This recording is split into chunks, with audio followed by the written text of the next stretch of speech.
It's beautiful. Like you go in, you see like this is 202 years old. This old cathedral, like the first cathedral in Galway. Really, yeah. And there's customers that come in here, just walk by and say they're baptised here and everything, christened here. I know, yeah. These columns are all like 200 years old. Yeah. So a lot of history. I love where did that idea come from, the Italian name? Oh yeah. To be very honest, the night before we opened here, had the menu kind of done up and everything, but we were kind of struggling for a few names and just went for it. I remember me and Eugene were sitting here and I just kind of got a brainwave to already, but it actually, made perfect sense at the time and they were class. We've since actually subbed them all, like they all got the boot now. Seriously? Yeah. So we have a few others, like a couple of Irish players in there, Dennis Irwin, Peter Stinger. You have to get the Roy Keane. The Roy Keane was on the session before, right? Really, yeah. That kind of punch. We're still in the middle of kind of changing things now a little bit. Always kind of adding things, changing things here and there. This is the big piece we're looking down here.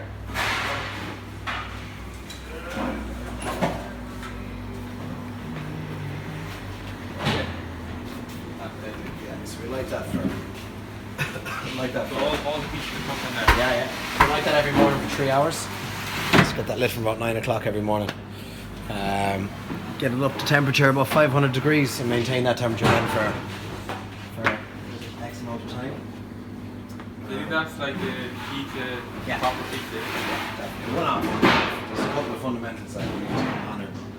Definitely freshness. When you cook a pizza from scratch, 60 seconds, you get that right. Light crust and everything. Some people. I know, yes. To get weather to that now, the boys will tell you. Stand at that for 10 hours a day. Yeah. We have the beat. So we make our dough sometimes 3 or 4 times a day. I'd say it's one of the biggest for a pizzeria anyway in Ireland. It's a huge beast.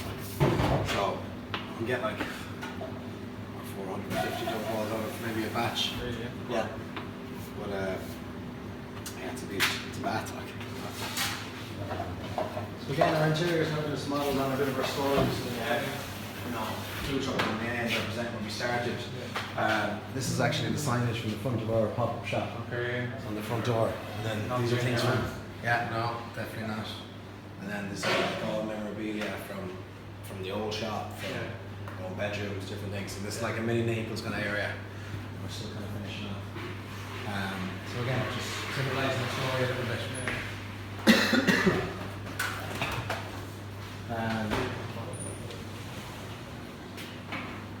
Get a plug in here. So new beer? Really, Yeah. So brewed with White Hag, the White Hag lads up in Sligo. Nice one. Yeah. We take them now for the journey home. Good man. I'm driving, so we're good. Yeah. Good, thank you. No bother. I know they're class. Went up and visited the boys up in Sligo. They're sick, next level Nice brewery one, yeah. there. It's class. No, they're savage. They have the same kind of ethos as us with regard to pushing the boundaries of pizza, like doing different kind of flavours and everything. So. You're coming out of whiskey soon, will you? Huh? Coming out of whiskey Proper. soon. Yeah. This is the kitchen. How are you doing, lads? There's heaven, boys. How are we doing, boy? With open arms. You brought in beers and everything. I love it. Proper party here, lads. Where's the proper 12? Just going to switch there. You're good mates, eh? Yeah. Really for the years. Nice. In school together. Nice, boys. You know yourself. Yeah. We can see each other now. So it's a very small space now, to be fair. For the amount of food that actually, like, I'd say 70 or 80% of our food or our menu comes from here. Really, As in, like, we make pretty much as much ingredients in house as possible. It's one of our main focuses. So doing it out of a small kitchen like this now is a serious achievement. Yeah. It's a testament to the boys. Testament to the boys. Yeah. That's it. It's a deadly space here. Like, I'm madly impressed. Sound. How did bring me back to how the dough balls came about? Right, the story, that's, I suppose, infamous, I suppose, in Galway now at this stage. So myself and the brother Eugene, about 5.5 years ago, started off in a food truck. You know, we'd always grown up together. We'd always, you know, my dad had a pub and restaurant in Mayo. My mother managed the Galleon restaurant, you know, restaurant down there in Salt Hill. It's been going for, you know, 50 years or something. Yeah, it is, yeah. So we were kind of born and reared in the restaurant business. So it was always something that we had a passion for, always something that we wanted to do. Eugene was hit with the unforeseen circumstances of being laid off from his job. He was doing sales and marketing for a Canadian marketing crew, and I was just finishing my degree down Limerick. So I just said, what better time to start and give it a go now, Joe. So yeah, I got a food truck on the road, did a bit of the usual travelling around to markets, positioned ourselves in a few different locations in Galway. And we had like an initial 5-year plan that, you know, after 5 years we'll have our own restaurant, and that was the goal, you know. But thankfully madly enough, it kind of happened after year one. It was like on our year anniversary, bang on the year anniversary, we opened up the pop-up shop up in Abbegate Street there next to Electric, and it ended up becoming the longest pop-up, I'd say, in history. You know, we ended up somehow getting 2 years out of it, and I suppose that kind of gave us the benchmark and the confidence to kind of say that we could do a full restaurant, you know. And that brought us onto here. So we were 2 years up there, and that's when the landlord kind of turned around out of the blue and said that, you know, your lease is up, you know, he needs the building back. So obviously at the time it was a big shock for us. It was a huge challenge. We'd obviously build up a big brand name, a big follower, and then you're told out of the blue that you know, business is over, like, you know. So it was a ticking time bomb essentially. We had a limited number of months left to go and find a place, and thankfully we landed on this spot here. And obviously we're just over 2 and a bit years in here, like, and we can't look back. It's been amazing here now. And you said Eugene, his background's marketing. Yeah. Like, I think certainly your early success was very much kind of like marketing social based. media and all that. Yeah. How important do you think that marketing aspect was to your success? Huge. I mean, when we started off, when we did our initial business plan, it was, okay, our demographic with our brand, with our product will be in between the 17 to 34-year-old bracket, you know, and that's bang on in the middle of your social media. Yeah. So your Instagram, your Facebook, although Instagram wasn't that big at the time, Facebook, Snapchat primarily starting off.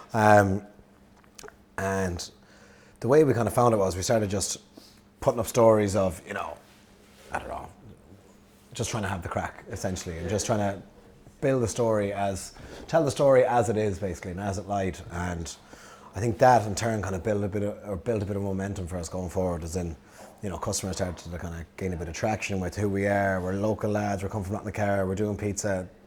That sounds mental. Yeah. But yeah, we just said we'd give it a go, and we kind of just told the story very honestly, very kind of half-heartedly, bit of crack, and I think over time it kind of just snowballed into a good following, you know.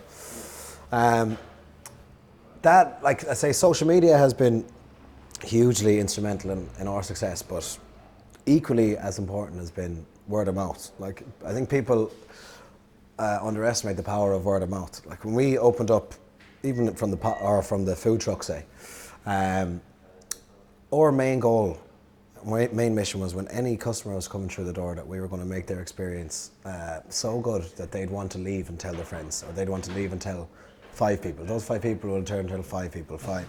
And that's the way our success kind of snowballed, I think, from the pop-up.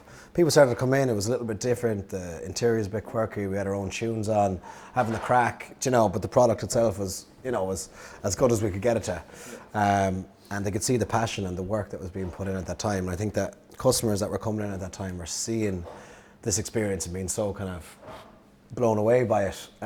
Just a shock element, and, you know, and from the customer service and the product, they were just so surprised and pleased with it that they were just going around telling their friends. And that, I think, was one of the biggest marketing tools, is word of mouth.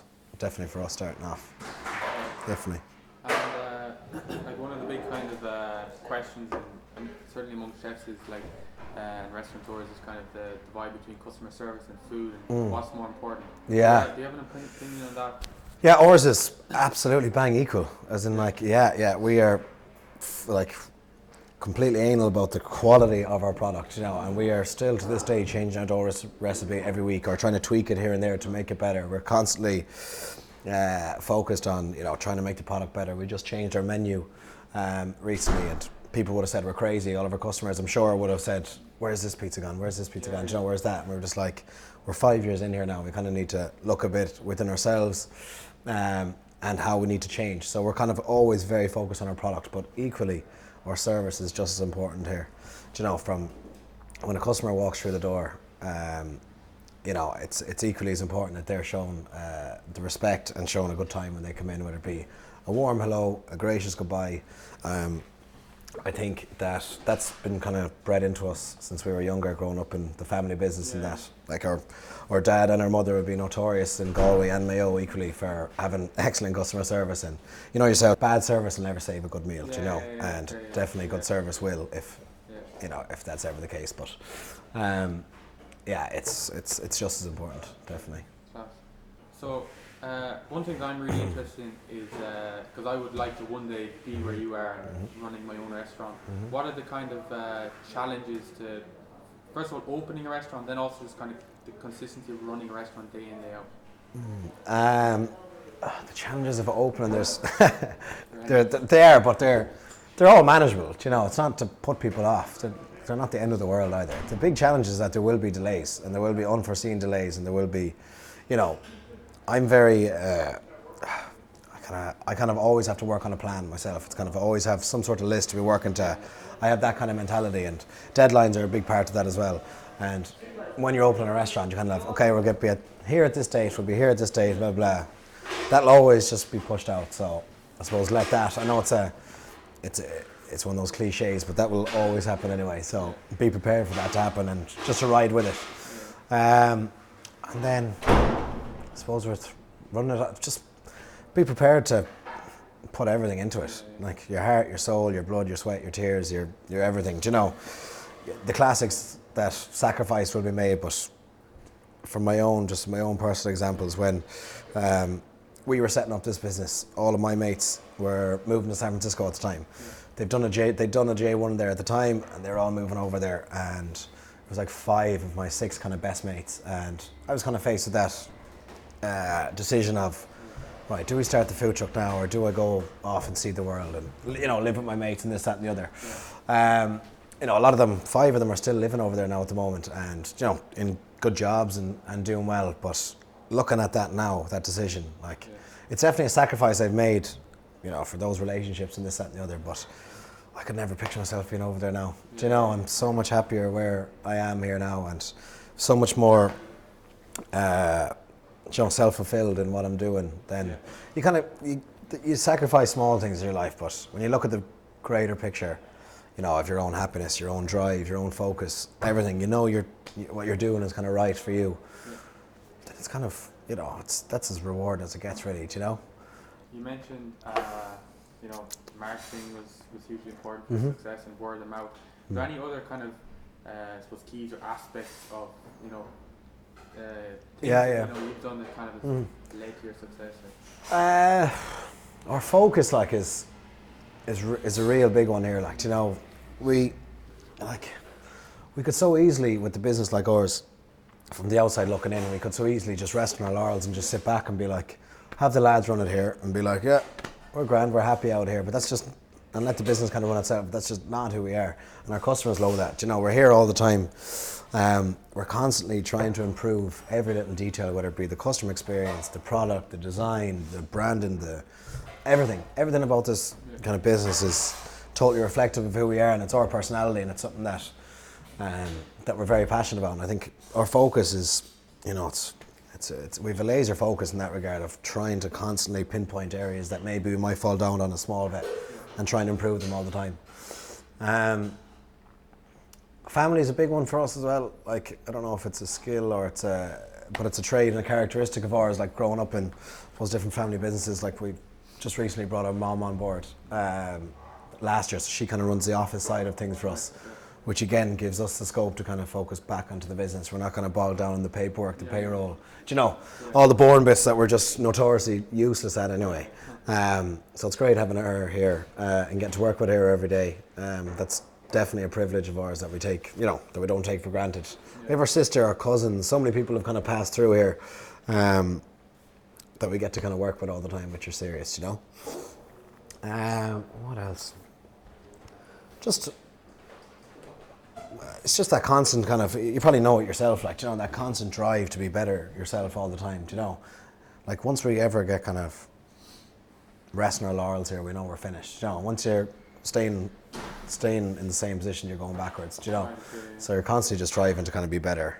And what that is for us going forward, you know, I don't know. You know, but it's just definitely our focus is on here and trying to make here the best it can be. Great. And you went from two guys. Yeah. To what, how many of 30? 30 now, yeah. I know, yeah, it's mad. How has that been like?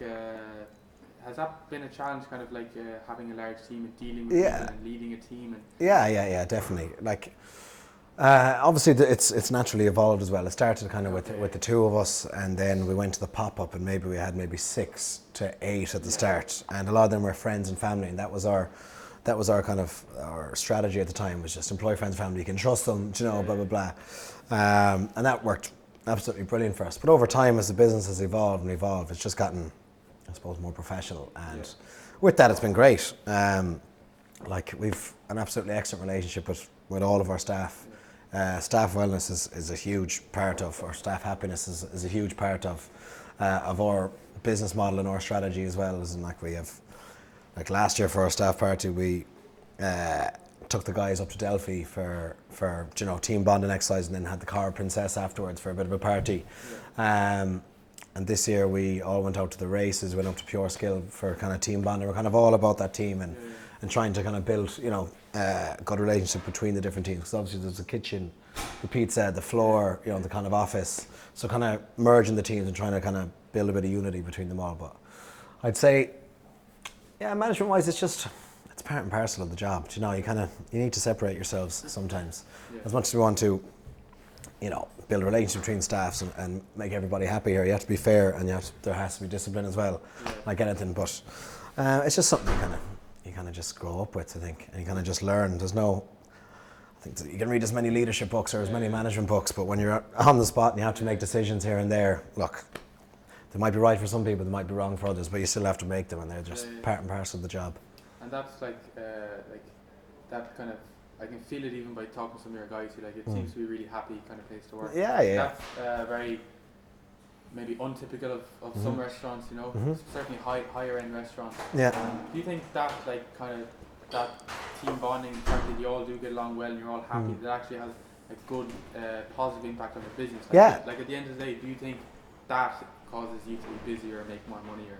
Yeah, I think that a happy workforce means happy customers. I think if your staff are happy enough coming into work every day, obviously it's not a dream world. Like, our staff aren't absolutely punching the air, you know, jumping for joy here coming into work. I'm sure they aren't, but they're at a content level and a happy level where they have good mates. It's a good atmosphere to work in. I'm sure that once you have that, your workforce coming in like that, then your staff or your staff will look after your customers. You know, that natural energy, that natural happiness will resonate through the customers. And like, I think that's a testament to our kind of regulars. You know, we've had the same kind of regulars coming from the street food truck to the pop-up to here. It's unbelievable, like the Friday night crowd, the Thursday evening, Sunday lunch, like it's unreal. Like, they become religiously every week, and I think that's testament to the staff here, you know.